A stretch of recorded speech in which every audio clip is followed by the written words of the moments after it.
आप बताइएगा, वो देख लेंगे अपन बैठ के, उसको फाइनल कर लेंगे।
Hello, good evening, sorry, good morning. Good morning, sir. Good morning, sir. Good morning, sir. Good morning, sir.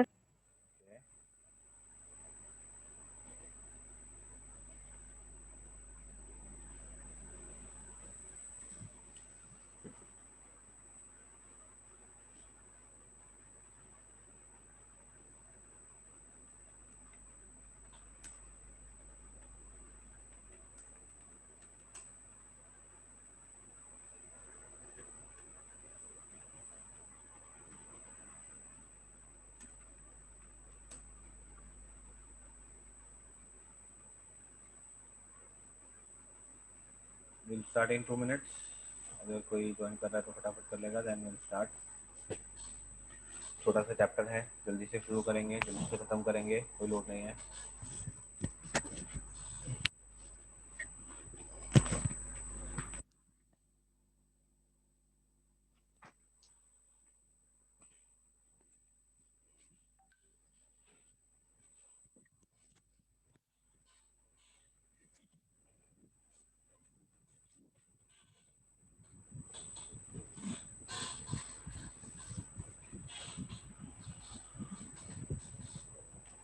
Okay, will start in next 2 minutes. 42 को शुरू करेंगे, 11:42 को।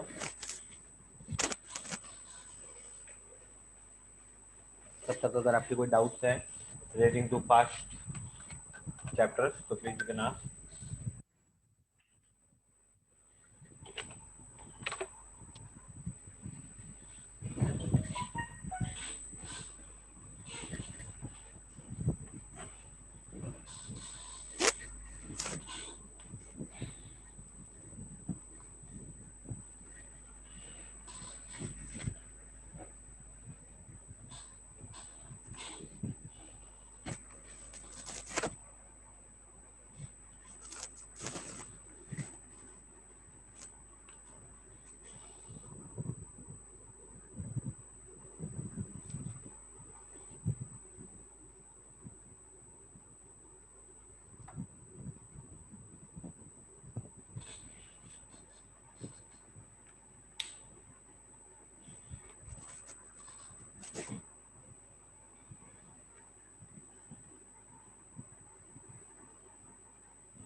ओके चलिए लेट्स स्टार्ट। अब मुझे लगता नहीं कि कोई ज्वाइन करने वाला है, और करेगा तो फिर लेट आएगा तो वो जाने, not be responsible now. Now let's start with the chapter valuation of goodwill. अच्छा, तो सबसे फर्स्ट बात शुरू करते हैं, what is goodwill?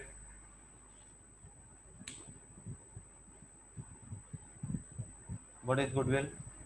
Reputation, sorry, reputation which a firm earns without extra effort. और कोई answer? It is an intangible assets sorry, which creates a reputation of firm. वापस बोलिए। It is an intangible assets which create a reputation for the firm.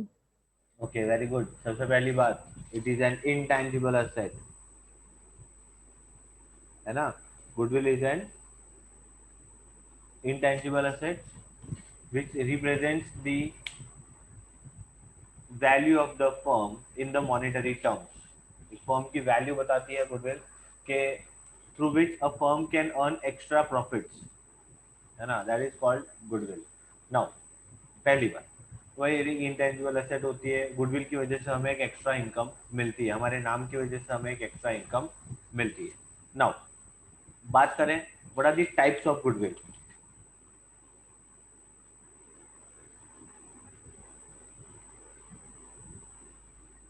Types of goodwill,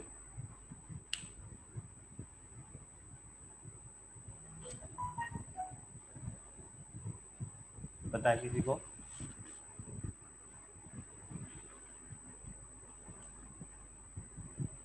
Sir, purchase goodwill or self-generated goodwill. Very good. There are two type of goodwill. The one is purchased goodwill, and the other is self-generated goodwill. Now, what is purchased goodwill?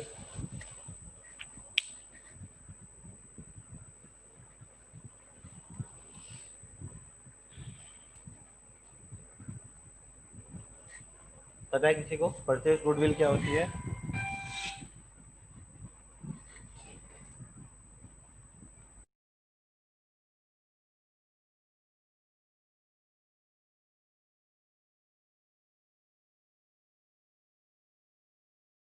No, sir.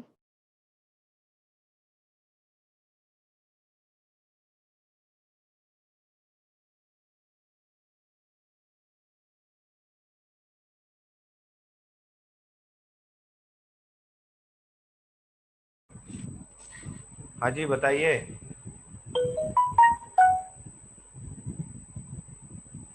What is purchase goodwill? पता है किसी को? तो मतलब कि हम कोई firm या कंपनी खरीदते हैं, जो उस पे हम जो ले देते हैं वो परचेज गुडविल। हम किसी फर्म या कंपनी को खरीदते हैं, उस पे हम पैसा देते हैं, हाँ परचेज सर। गुडविल है। मतलब अगर मैंने कोई कंपनी खरीदा और मैंने अगर उसको मैंने अगर उनको 5 लाख रुपीज दिया, तो क्या वो 5 लाख रुपीज मेरा परचेज गुडविल है? सर, उसमें से कुछ पोर्शन परचेज गुडविल का होगा। वेरी गुड, आपका कंसेप्ट सही है, बस इस कंसेप्ट को थोड़ा सा पॉलिश करने की जरूरत है। अब आप पॉलिश कैसे करेंगे? पॉलिश आप ऐसे करेंगे। अब मैं आपका कंसेप्ट क्लियर कर देता हूँ कि हम परचेज गुडविल कैसे फाइंड आउट करते हैं, या परचेज गुडविल हम किसे कहते हैं। ठीक है, ध्यान रखिए, बताता हूँ।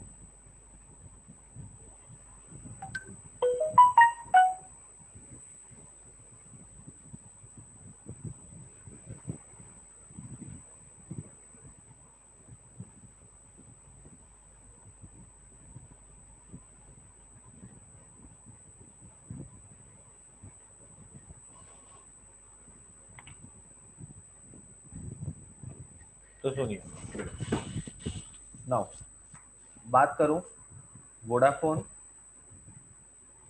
आइडिया। पता है आपको एक चीज इन दो कंपनीज के बारे में? Yes, sir. क्या पता है आपको इनके लिए बारे में latest?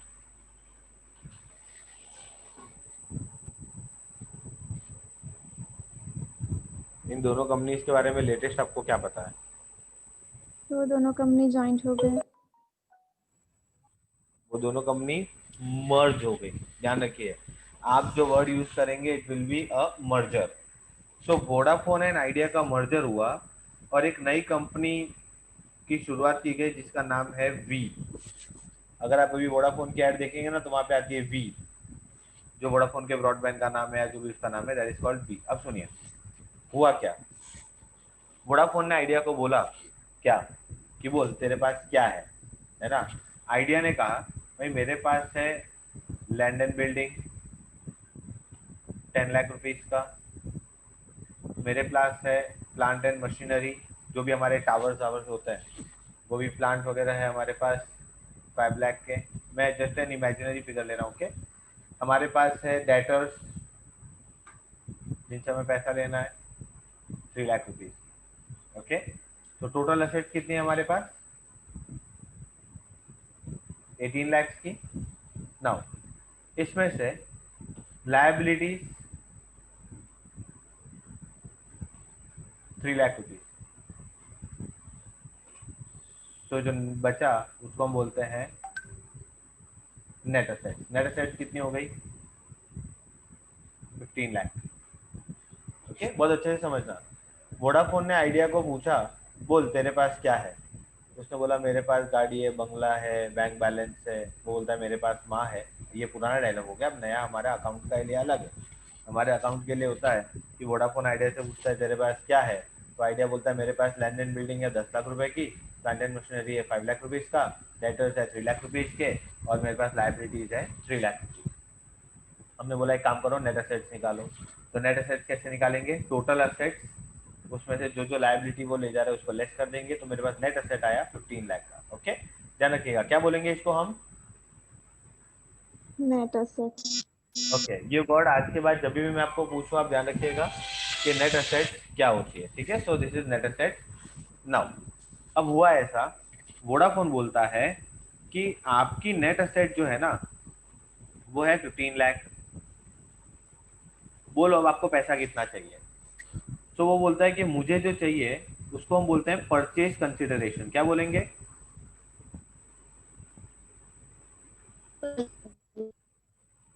Purchase consideration. Purchase consideration वो बोलता है मुझे चाहिए 18 लाख। अच्छा, इसका मतलब क्या हुआ।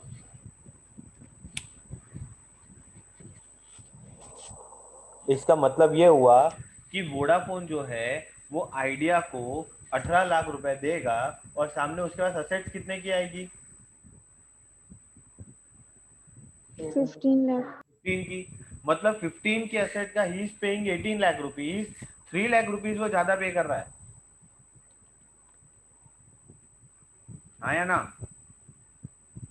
Yes sir. वो 3 लाख रुपीज क्या है, गुडविल। Very good. अब ये पता है गुडविल की क्यों लेगा। आइडिया ऐसा बोलेगा कि मेरे जो एग्जिस्टिंग कस्टमर हैं जो मेरे पास ही रह रहे हैं सालों से, वो मेरी गुडविल है, वो हमको छोड़ के नहीं जाएंगे। अब जब हम मर्जर करेंगे तब वोडाफोन को इसका सीधा फायदा मिलेगा। Is it clear. अच्छा, केस उल्टा करते यस हैं। सर। केस उल्टा करते हैं, सुनिए। अब वोडाफोन ने आइडिया को बोला भाई देख तू ऑलरेडी डूब रहा है, ठीक है ना, एक काम कर अपना पूरा बिजनेस मुझे बेच दे 12 लाख रुपए में। तो नेट असेट कितने की थी 15 लाख की। 15 लाख। उसने परचेज कंसिडरेशन कितना दिया 12 लाख का।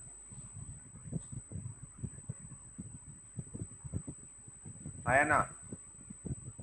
Yes sir.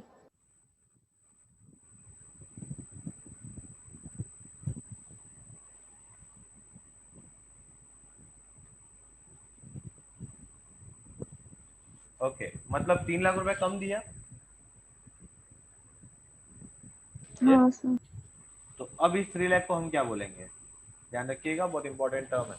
आगे जाके फिर से पूछूंगा, बहुत से चैप्टर्स में इसका रेलेवेंस आएगा, तब मैं आपको फिर से पूछूंगा। बताइए इस 3 लाख को हम क्या बोलेंगे।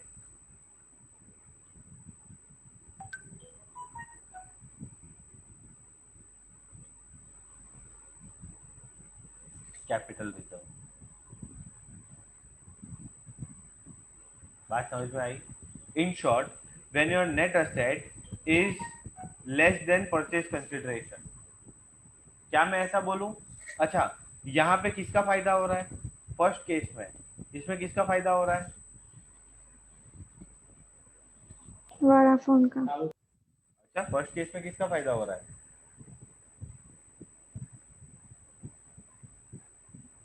वोडाफोन का। गलत। वापस देखो, केस 1 में आपने अच्छे से नहीं देखा। 15 लाख के असेट का 18 लाख रुपया ले रहा है आइडिया, तो फायदा किसका हो रहा है? Idea. आइडिया का। इन शॉर्ट, अगर बेचने वाले का फायदा होता है तो डिफरेंस क्या बोलते हैं हम? गुडविल। और अगर खरीदने वाले का फायदा होता है तो हम क्या बोलते हैं? Capital. Capital reserve. Is it clear? इसीलिए मैंने 3 चीजें लिखी है ताकि आपको तीनों में से जो याद रहे वो बढ़िया। पहली बात मैंने ये लिखी है, when your net asset is less than your purchase consideration. Net asset कम है, परचेज कंसिडरेशन ज्यादा है, तो जो डिफरेंस है वो गुडविल है। When your net asset is more than your purchase consideration, पैसा कम दे रहे हो, असेट ज्यादा आ रही है, फायदा हो गया 3 लाख रुपए का, that is capital reserve.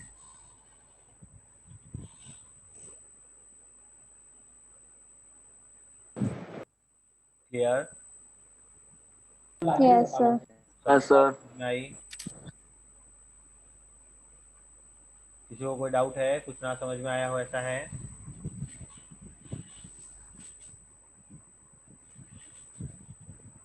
Clear है बेटा?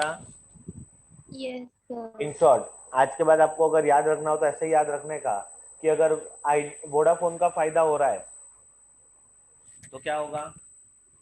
Capital reserve. और अगर आइडिया का फायदा हो रहा है तो क्या होगा? गुडविल। ऐसे याद रख लो, ऐसे याद रख लो, या ऐसे याद रख लो, बात इज इट क्लियर?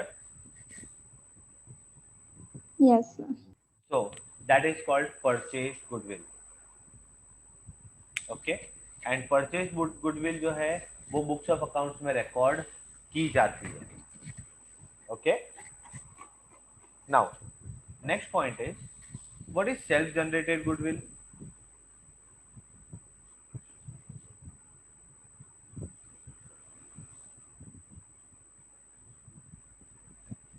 जो ऑलरेडी हमारे पास है, मतलब जैसे इसमें वोडाफोन। नहीं, सेल्फ जनरेटेड गुडविल वो है जो हम ही बनाते हैं। अब समझो, अच्छा, पार्टनरशिप की में जो गुडविल बनती है ना, वो सेल्फ जनरेटेड होती है। ये गुडविल डिसाइड कौन करता है? Existing partner. कि अगर नया पार्टनर बिजनेस में आएगा तो कितना गुडविल लाएगा, किसने डिसाइड किया? Existing partner. एग्जिस्टिंग पार्टनर ने। कोई बेस यस नहीं, सर। कुछ नहीं, जो डिसाइड मन में आया वो रख लिया। या एक बेस मतलब मेथड वेथड तो है ही, बट उसका कोई प्रॉपर बेस नहीं है, ठीक है, जो मन में आया वो रख लिया। That is called self generated goodwill. And बहुत इंपॉर्टेंट पॉइंट बताने जा रहा हूँ, एग्जाम में इसका 1 मार्क का क्वेश्चन भी आता है। क्या आता है? कई बार ऐसा पूछते हैं, which goodwill is not recorded in books of accounts. क्या लिखेंगे आप? Self generated self goodwill. Generated goodwill. Is it clear? Yes sir. MCQ हाँ में भी सर। आ सकता है, 1 मार्क के क्वेश्चन में भी आ सकता है। तो कभी भी अगर ऐसा पूछते हैं that which goodwill is not recorded in books of account, that is self generated, and which goodwill is recorded in books of account, that is purchased goodwill. Excuse me sir. Yes. Sir वो आप time table कब दोगे class का?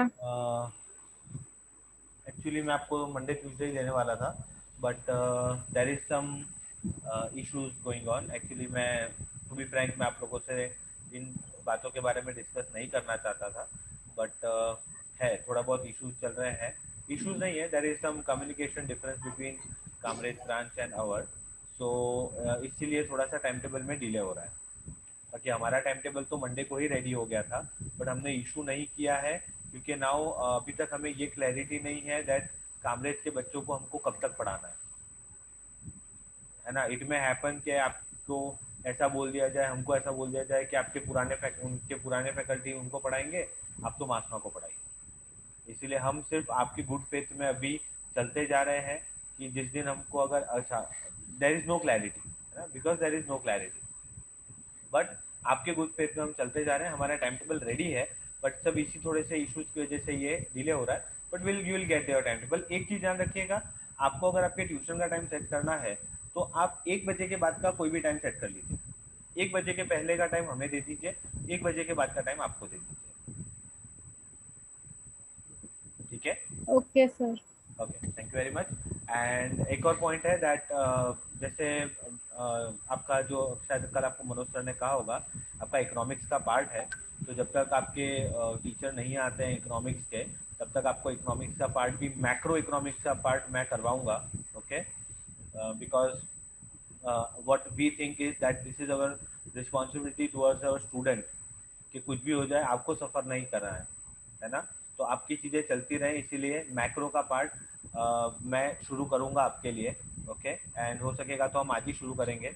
मैं goodwill का इतना थोड़ा सा मेरे को जो भी कंसेप्ट समझाना है वो समझा के then I start with the macro economics का पार्ट, ठीक है। चलिए एक बार यहाँ पे कॉन्सेंट्रेट करिए। So purchase goodwill recorded in books of accounts, self generated goodwill not recorded in books of accounts, है ना, ध्यान रखिएगा, ये रिकॉर्ड नहीं होती और ये रिकॉर्ड होती। क्लियर? Yes sir. कोई डाउट या क्वेरी हो तो प्लीज पूछते जाइएगा। चलिए नाउ अब बढ़ते हैं आगे। ये तो था टाइप्स ऑफ गुडविल। हमारा नेक्स्ट पॉइंट है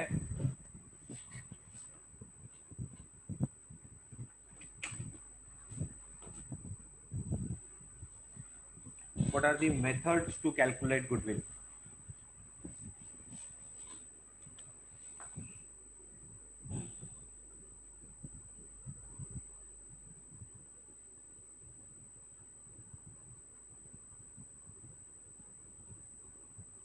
methods to calculate goodwill. So basically 3 method है हमारे पास गुडविल कैलकुलेट करने के लिए, ध्यान रखिएगा। पहली मेथड है एवरेज प्रॉफिट, दूसरी मेथड है सुपर प्रॉफिट, तीसरी मेथड है capitalisation, okay. Now average profit में again there are 2 methods, that is simple average and weighted average. Super profit में सिर्फ एक ही है, super profit method. And capitalisation में अगेन 2 मेथड है, capitalisation of average profit, I write average profit को AP, ध्यान रखिएगा, okay. And capitalisation of super profit, उसको हम लिखेंगे एसपी। एक छोटा आप ऐसा मान लीजिए कि पूरा चैप्टर इतना ही है, हमें इतनी मेथड सीखनी है। क्लियर? Yes sir. ओके चलिए, तो मैं एक काम करता हूँ, आई start with this part today, that is average profit और उसका कैपिटलाइजेशन।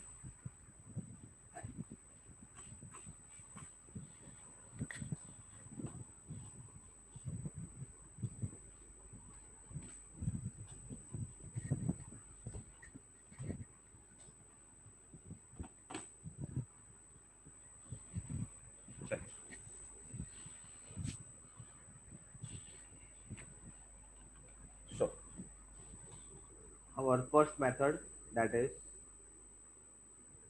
average profit method, ठीक है। Average profit method is divided into 2, कौन सा? Simple average and simple weighted average average. And weighted average, weighted.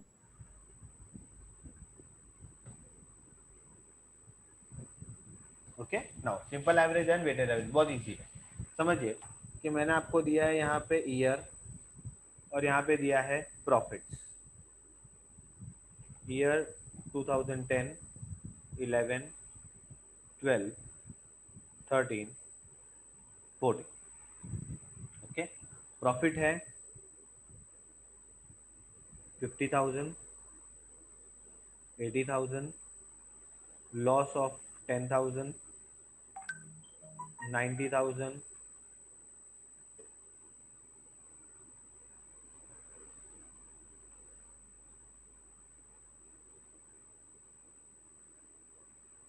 90,000.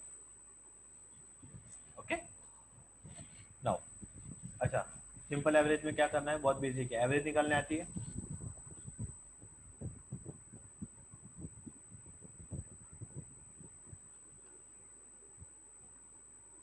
Average profit is equal to total profit divided by number of year. Total profit कितना है,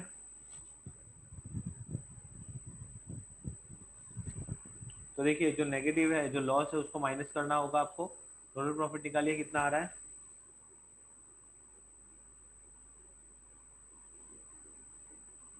2,10,000. 210 आ रहा है। एक काम करते हैं, रुकिए, इसको मैं करता हूँ 70 ताकि राउंड फिगर हो जाए। अब 2 लाख आ रहा है।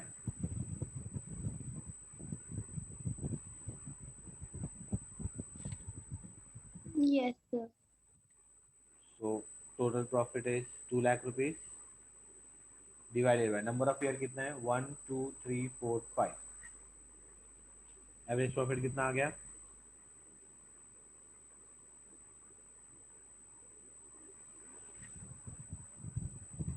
Is it clear. Now how do you find goodwill, तो ध्यान रखिएगा।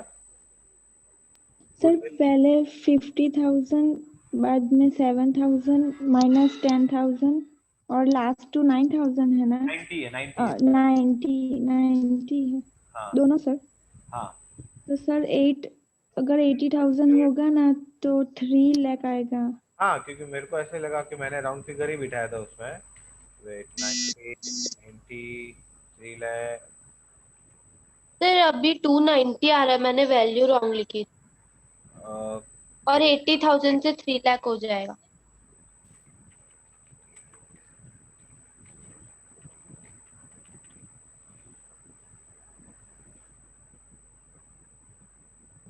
अभी 290 आ रहा है ना,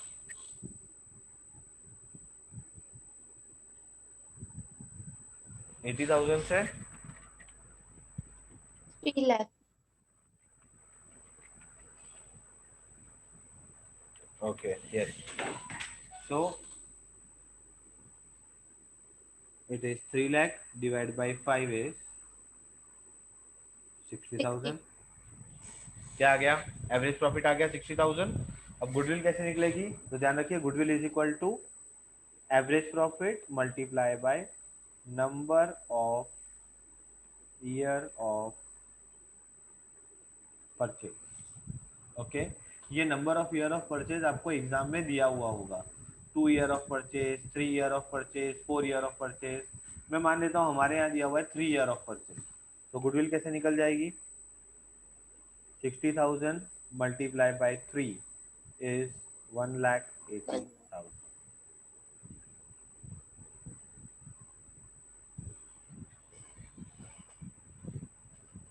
Is it clear? Yes sir. Yes, sir. सबको समझ आ गया। हाँ सर। चलिए अब बढ़ते हैं वेटेड एवरेज की तरफ। चलिए अब वेटेड एवरेज में क्या करना है, अगेन वेटेड एवरेज में आपको दिया है ईयर प्रॉफिट। समझिए ईयर दिया है 2010, 11, 12, 13, 14।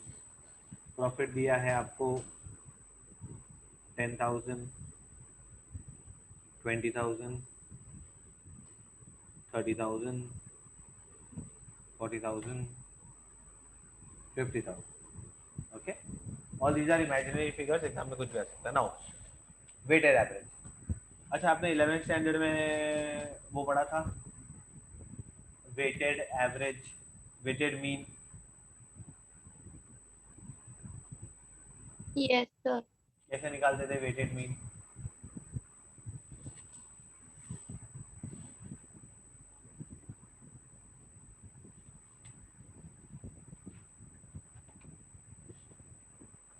अगर 11th टोटल स्टैंडर्ड में प्रोडक्ट। स्टैटिस्टिक्स 11th स्टैंडर्ड में स्टैटिस्टिक्स पढ़ा हो तो उसमें आया था वेटेड मीन भी आया था, और लास्ट वाला जो चैप्टर था एक इंडेक्स नंबर, उसमें आता था weighted average index number, sigma I W upon W, याद है? हाँ सर। बस यहाँ भी वही करना है। अब सुनिए, आपको वेट, आपको प्रॉफिट दिया हुआ है, आपको इनको वेट्स देने हैं। वेट कैसे देंगे आप? 1 2 3 4 5। नाउ बहुत इंपॉर्टेंट बात अगेन बताने जा रहा हूँ, ध्यान से सुनिएगा। इंपॉर्टेंट बात इतनी है कि लेटेस्ट ईयर को हाईएस्ट वेट मिलना चाहिए, है ना? बच्चे क्या करते हैं बताए, उनके दिमाग में ऐसा छप जाता है सर 1 2 3 4 5 ही तो देने हैं, दे देंगे। एग्जाम में क्वेश्चन ही उल्टा देते हैं। एग्जाम में देते हैं 2014 का प्रॉफिट, 2013 का प्रॉफिट, 2012 का प्रॉफिट, 2011 का प्रॉफिट, 2010 का प्रॉफिट, और आपको ऐसा देते हैं 50 40 30 20 10। ओके, समझो एग्जाम में ये क्वेश्चन दिया है, बच्चे क्या करते हैं, वेटेड एवरेज निकालना है 1 2 3 4 5, आपका आंसर गलत हो गया। मैंने क्या बोला आपको? 5 4 3 2 1। क्यों 5 4 3 2 1?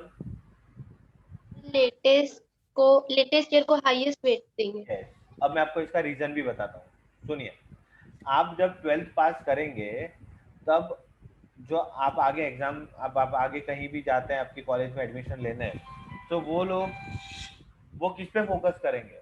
वो आपके 12th के मार्क्स पे फोकस करेंगे या वो 6 स्टैंडर्ड के मार्क्स पे ज़्यादा फोकस करेंगे? 12 स्टैंडर्ड 12। के। है ना? वो लोग ज़्यादा इंपॉर्टेंस देंगे 12th के मार्क्स को in comparison to 5th 6th 7th 8th 9th 10th के मार्क्स। उसको भी इंपॉर्टेंस तो मिलेगा बट कम मिलेगा। देखिए यहाँ पे हमने वही किया है, 2010 को इम्पोर्टेंस दिया है 1 का, जबकि 2014 को इम्पोर्टेंस दिया है 5 का। हमारे लिए 14 ज़्यादा इम्पोर्टेंट है।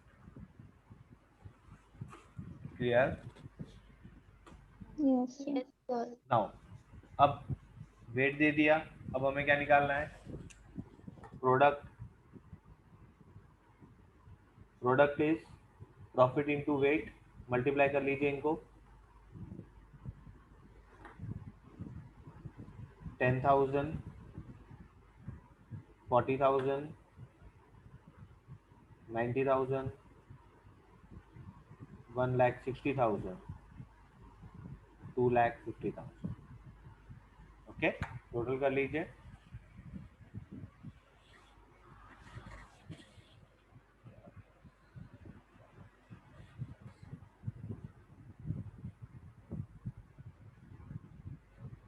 The total of weight 15. Now यहाँ 5,50,000। average profit is equal to total of product divided by total of weights. Okay, total of product कितना है? 5,50,000 divided by total of weights is 15.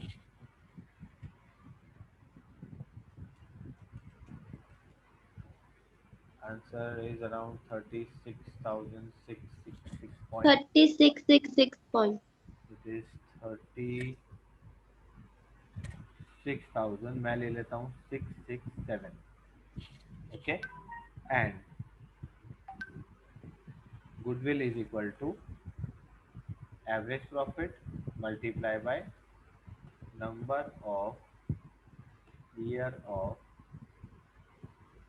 purchase. Okay, so 36,667 multiply by, अगर मैं number of year of purchase लेता हूँ, अगर question में दिया है 3, तो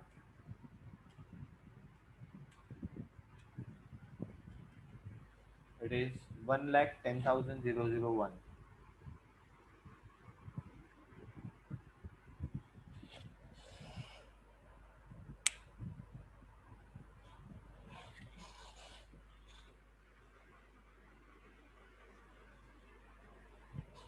क्लियर है? Yes yes sir. सर। किसी को भी डाउट है? तो सर अब सुनिए, कब कौन सी मेथड यूज करनी है उसका क्लैरिफिकेशन कर दूं। तो नाउ बहुत इंपॉर्टेंट चीज बता रहा हूँ, अच्छे से सुनिएगा सबके सब। When the profits are fluctuating, आप सिंपल एवरेज से जाएंगे। When the profit are continuous increasing, तो आप वेटेड एवरेज से जाएंगे। ठीक है, क्या कहा मैंने? Yes sir. प्रॉफिट अगर कंटिन्यूअस इंक्रीज हो रहे हैं, सॉरी फ्लक्चुएट हो रहे हैं, तो सिंपल एवरेज। कंटिन्यूअस इंक्रीज हो रहे हैं तो वेटेड एवरेज। ठीक है, जब क्वेश्चन में कुछ स्पेसिफाइड ना बोला हो तब। अब सुनिए एक और बात, अगर प्रॉफिट कंटिन्यूअस इंक्रीज हो रहे हैं और क्वेश्चन में लिखा है calculate goodwill bye simple average method, क्या करोगे आप? आपको दिख रहा है कि प्रॉफिट तो कंटिन्यूअस इंक्रीजिंग हो रहा है, बट क्वेश्चन में बोला है सिंपल एवरेज मेथड, क्या करोगे आप? सिंपल एवरेज से कैलकुलेट करेंगे। Very good. वहां पे अपना उसको ईगो को साइड पे रख के कि नहीं मैं तो, मेरे को पता है कि वेटेड एवरेज आएगा, कोई बात नहीं, उसको साइड पे रख के सीधा सिंपल एवरेज कैलकुलेट करो और खेल खत्म, है ना। मत सोचो, कई बार बच्चे हैं ना इन्विजिलेटर के साथ भिड़ जाते हैं, सर यहाँ पे ऐसा दिया है, ये वैसा दिया है, ये गलत है। नो, कोई गलत नहीं है। अगर क्वेश्चन दिया है और क्वेश्चन में पूछा वो है तो वही करके आने का। Is it clear? Yes sir. Yes sir. कोई डाउट है किसी को? No sir. पक्का समझ में आ गया सबको? Yes. Okay,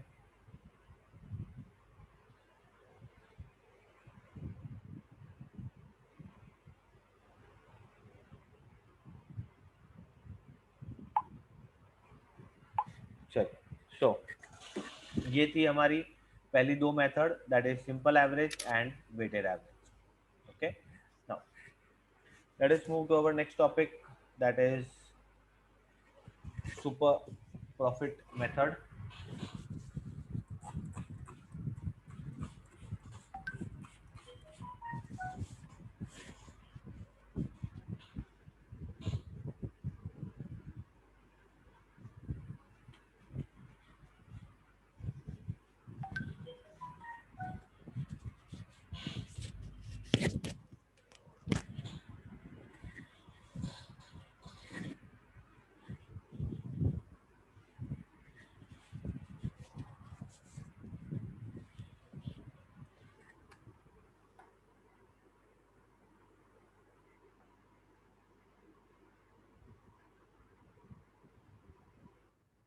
now super profit method के लिए हमें क्या चाहिए? सो सुपर प्रॉफिट मेथड, अच्छा what do you mean by super profit?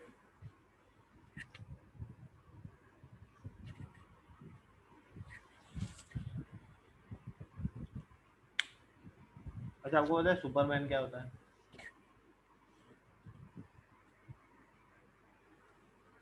आपने वर्ड नाम सुना है सुपरमैन? हुई सुपरमैन?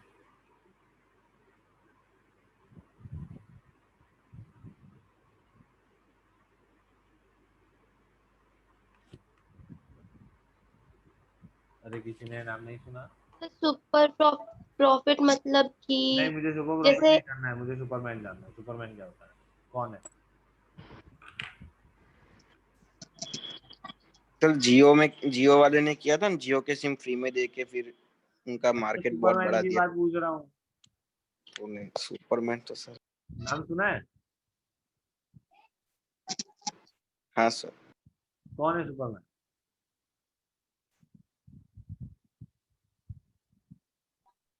नहीं सुना आप लोगों ने? A person of extraordinary power या अचीवमेंट। Very good. अच्छा, आप लोगों ने एवेंजर्स देखी होगी? एवेंजर्स मूवी हाँ देखी? उसमें there is an Hulk, there is an Captain America, there is an Spiderman, एक है उसमें आयरन आयरन मैन, ये सब है ना। अरे हाँ या ना, हाँ सर। बोलना कि नहीं देखिए। हाँ सर। अच्छा, इन लोगों में ऐसा क्या खास है जो नॉर्मल लोगों में नहीं है? एक्स्ट्रा पावर्स उनके पास। है तो नॉर्मल लोग ही, बट उनके पास कुछ एक्स्ट्रा पावर्स है। हम्म। उसी तरह एक सुपरमैन भी होता है, और उसी तरह सुपर प्रॉफिट भी होता है। सुपर प्रॉफिट का मतलब क्या है, मैं आपको बेसिकली वो समझा दूं। सुपर प्रॉफिट का मतलब है कि जनरली जितना लोग कमाते हैं, अगर आप उससे ज्यादा कमाएं तो उसको हम सुपर प्रॉफिट बोलते हैं। बात समझ में आ रही है? यस मतलब सर। समझिए, आपने किसी बिजनेस में पैसा इन्वेस्ट किया, लोग ऐसा बोलते हैं कि इस बिजनेस में पैसा लगाओगे तो 10% कमाओगे, बराबर। मतलब अगर 1 लाख रुपीज इन्वेस्ट किया तो कितना कमाओगे? 10,000 रुपए। यस। नहीं ना? 10% तो सर 10,000 ही होगा। 10,000 ही कमाओगे ना? हाँ। तो क्या आपने टेक्सटाइल मार्केट में दुकान डाली, टेक्सटाइल मार्केट में लोग बोलते हैं कि यार जितना पैसा इन्वेस्ट करो तो उसका 10% छूटता है, मतलब आप कितना कमाना चाहिए आपको? महीने का 10,000 रुपए। हाँ। यस। अच्छा, आप कमा रहे हो 15,000, तीन। इसका मतलब क्या? 5,000 सुपर प्रॉफिट। आप 5,000 ज्यादा कमा रहे हो ना? क्यों? हम्म। आपकी गुडविल की वजह से। तो जो आप 5,000 एक्स्ट्रा कमा रहे हो ना, वो 5,000 क्या है? Super super profit. Profit. Profit. ये क्लियर?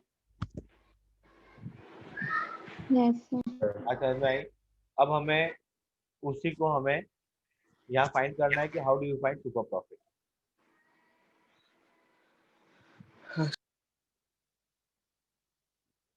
हेलो?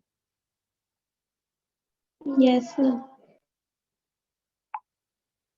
बेटा सबको बेसिक कंसेप्ट समझ में आया? क्योंकि मैं बेसिक कंसेप्ट समझाऊंगा ना, उसके बाद ही आपको चीजें समझ में आएंगी।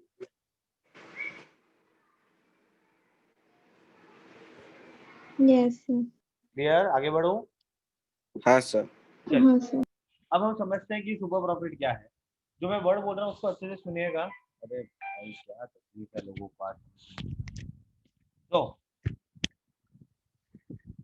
Super profit is excess of average profit over normal profit.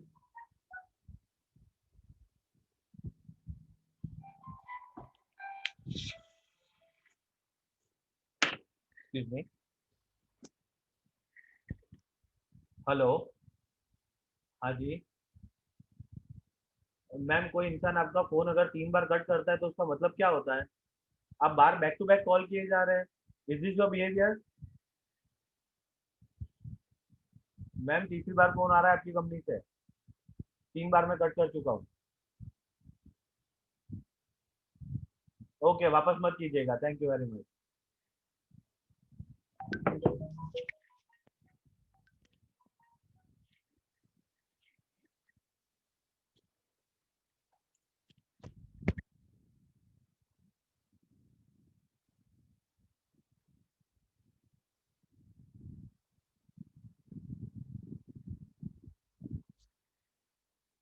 या so what is super profit? It is excess of average profit over normal profit. जितना आपको कमाना चाहिए उससे ज्यादा आप कमाते हैं, ठीक है, उसको हम क्या बोलते हैं? सुपर प्रॉफिट बोलते हैं। क्लियर? Yes sir. अब ये समझ लेते हैं कि सुपर प्रॉफिट को कैलकुलेट कैसे करना है। अच्छा, सबसे पहली बात, अच्छा आप वो कुकिंग शोज देखते हैं? Yes sir. उसमें ऐसा होता है कि आपको ये रेसिपी बनानी है तो आपको ये चाहिए, वो चाहिए, वो चाहिए, वो चाहिए। तो सुपर प्रॉफिट बनाने के लिए हमें क्या चाहिए? सबसे पहली बात, अगर आपको सुपर प्रॉफिट बनाना है तो सबसे पहले आपको चाहिए एवरेज प्रॉफिट। अच्छा, एवरेज प्रॉफिट कैसे कैलकुलेट करते हैं?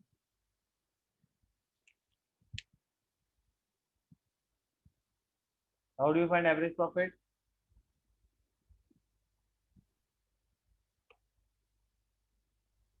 Total number of profit upon number of year. अभी इसके पहले ही हमने एवरेज प्रॉफिट का मेथड देखा, तो एवरेज प्रॉफिट में हमारे पास दो चीजें हैं, दैट इज सिंपल एवरेज या वेटेड एवरेज। Yes, yes. तो एवरेज यस प्रॉफिट सर। आप निकालेंगे सिंपल एवरेज से या वेटेड एवरेज से। अच्छा, दूसरी चीज, सेकंड जो आपको चाहिएगा वो होगा normal profit. Now how do you find normal profit? The normal profit is equal to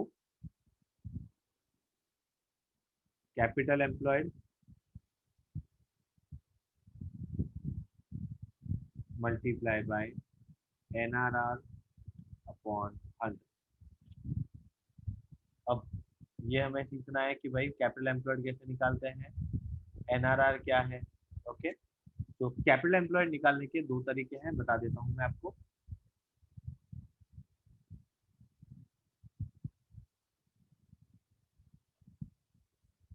दो अप्रोच है जिसे हम बोलते हैं, there are two approach, one is asset approach, the other one is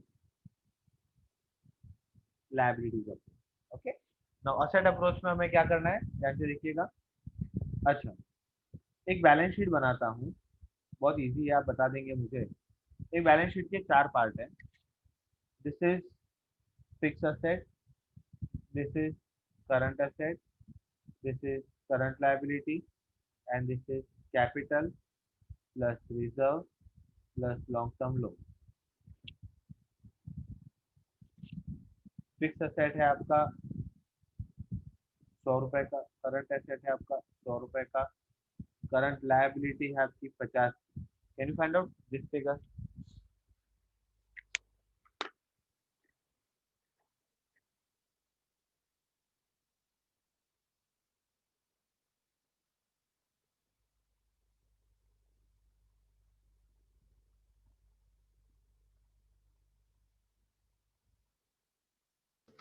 सब 150। 150 कैसे आया? सर ऑल असेट्स को प्लस कर दिया और जो लायबिलिटी है उसको माइनस कर दिया। हम जानते हैं कैसे आया, आप सब जानते हैं कैसे आया, है ना। So it is 200, balance sheet का टोटल 200 होता है। ओके, 200 में से 50 गया तो इट इज 150। इसको बोलते हैं असेट अप्रोच। ओके, सो कैसे निकालेंगे हम, capital employed is equal to,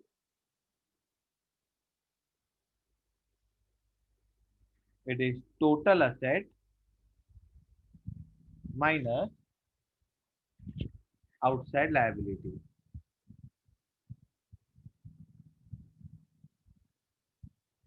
Okay, now just give me a minute please।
Okay, hello, Yes, sir. हाँ, can you hear me? Yes, sir. या, सो जो मैं आपको बता रहा था, कैपिटल एम्प्लॉयड निकालने का पहला तरीका असेट अप्रोच। कैसे निकालेंगे? Total assets minus outside liability, Outside. ठीक है। अच्छा, इसमें एक चीज और माइनस होती है, मतलब दो चीज और माइनस होती है, माइनस फिक्टिशियस असेट और माइनस नॉन ट्रेडिंग इन्वेस्टमेंट। ये दो चीजें मैं आपको डिटेल में सिखाऊंगा, इसमें भी थोड़ा सा है टाइम है, ध्यान रखिएगा। तो पहली बात, total asset minus outside liability minus, अच्छा फिक्टिशियस असेट क्या होती है पता है?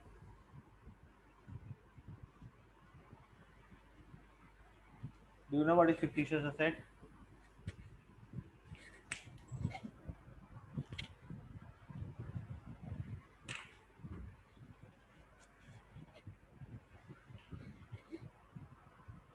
अरे बताइए।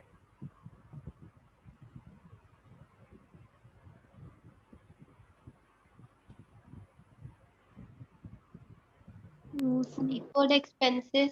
Sorry, Deferred expenses. Very good, deferred expenses होते हैं, वो फिक्टिशियस असेट है ना। उसके लिए आप नाम समझ सकते हैं, प्रिलिमिनरी एक्सपेंसेस होते हैं, ऐसा नाम सुना है आपने, प्रिलिमिनरी एक्सपेंसेस, वो आपका फिक्टिशियस असेट है। डिवेंचर डिस्काउंट, एडवर्टीजमेंट सस्पेंस, ये सारे आपके फिक्टिशियस असेट होते हैं, ठीक है। तो अगर ऐसे कोई फिक्टिशियस असेट हैं तो उसको कैपिटल एम्प्लॉयड की कैलकुलेशन में से हटा लेना है, ठीक है।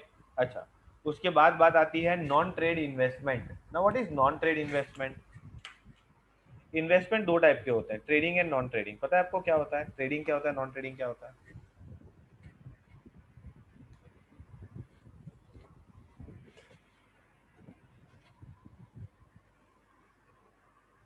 कोई जानता है what is trade investment and what is non trade investment? Sir non trading तो मतलब एक्स्ट्रा इनकम अर्न करने के लिए होता है। Very good, very good, perfect answer. तो सुनिए, दो टाइप के इन्वेस्टमेंट है, एक होता है ट्रेडिंग इन्वेस्टमेंट, एक होता है नॉन ट्रेडिंग इन्वेस्टमेंट। जैसे अभी हमने एग्जांपल लिया था वोडाफोन और आइडिया। अगर वोडाफोन ने आइडिया के अंदर 51% शेयर खरीद लिया तो वोडाफोन कौन कहलाएगी? होल्डिंग कंपनी, ये आपने पढ़ा है। आइडिया कौन कहलाएगी? Subsidiary company. इस सब्सिडरी कंपनी का जो भी प्रॉफिट होगा उसका 51% होल्डिंग को, मतलब वोडाफोन को मिलेगा, आया ना। Yes sir. This is called trading investment. दूसरा बताता हूँ, अगर वोडाफोन ने आइडिया के अंदर सिर्फ 10% शेयर खरीदा होता तो आइडिया वोडाफोन को क्या मिलता? जो हर साल का डिविडेंड है वो मिलता, या फिर जो इंटरेस्ट है वो मिलता। जहां पे हमें सिर्फ फिक्स इंटरेस्ट या डिविडेंड मिलने वाला है, कोई होल्डिंग नहीं है, कोई हमारा दबदबा नहीं है, कोई हमें प्रॉफिट का पार्ट नहीं मिलना है, तो that is called a non trade investment. Is it clear? Yes sir. तो उस इन्वेस्टमेंट को भी हमें यहाँ से माइनस कर लेना है।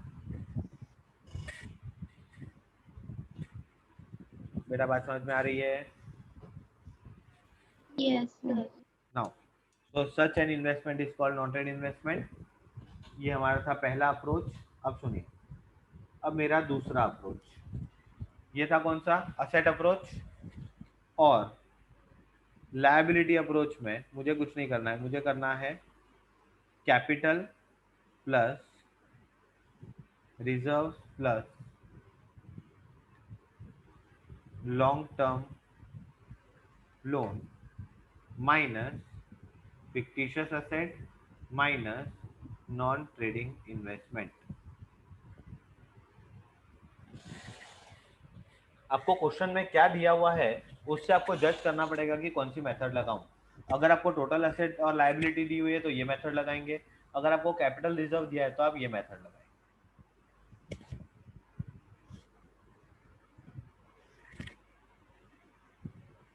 क्लियर?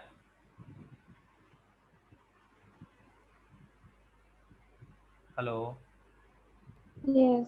सर। तो एक बार रिपीट करो ना कि हमें कैसे पता चलेगा कौन सा यूज करना है क्वेश्चन अप्रोच। पढ़ना है और देखना है।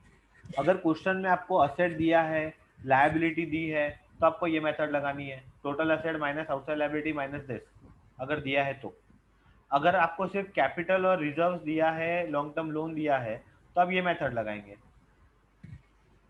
इन सब दोनों के आंसर सेम ओके। आएंगे। ठीक है। Now my next point is NRR. Now what is NRR? Normal rate of return, है ना। नॉर्मल रेट ऑफ रिटर्न मतलब जो जनरली बिजनेस कमा रहा है। जैसा मैंने अभी आपको बोला कि इस टाइप के बिजनेस में, टेक्सटाइल में जाओगे तो 10% कमाओगे, वो क्या हो गया? वो जो 10% है वो क्या है? वो मेरा एनआरआर है। Clear?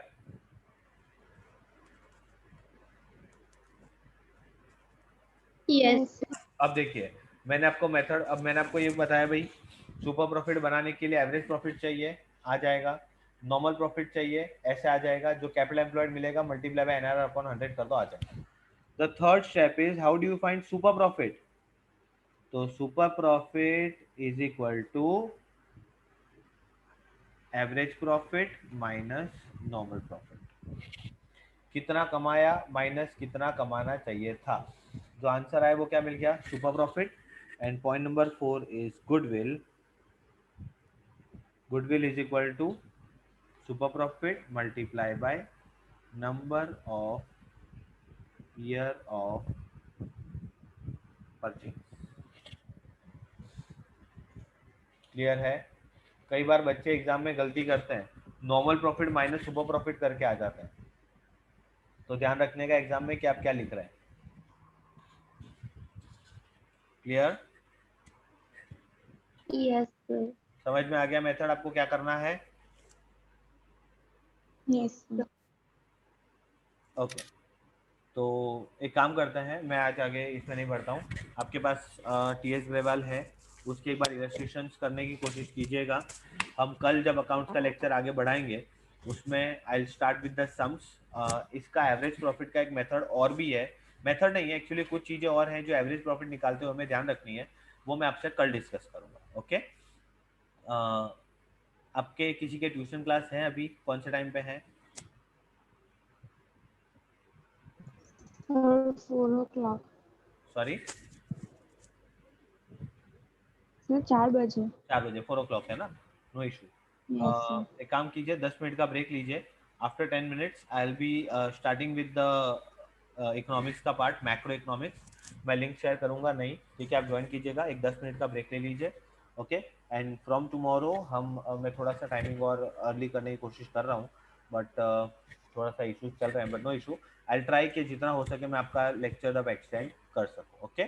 So now will meet after 10। देखिए 12:37 हो रहे हैं, 47:50। I'll start my economics class exact at 12:50. Okay. Take a break, थोड़ा सा कुछ खा लीजिए, थोड़ा सा पानी पी लीजिए, रिलैक्स। 10 मिनट बाद हम फिर से मिलते हैं, एक्चुअली सॉरी 13 मिनट बाद। Okay. So thank you very much. Thank you sir.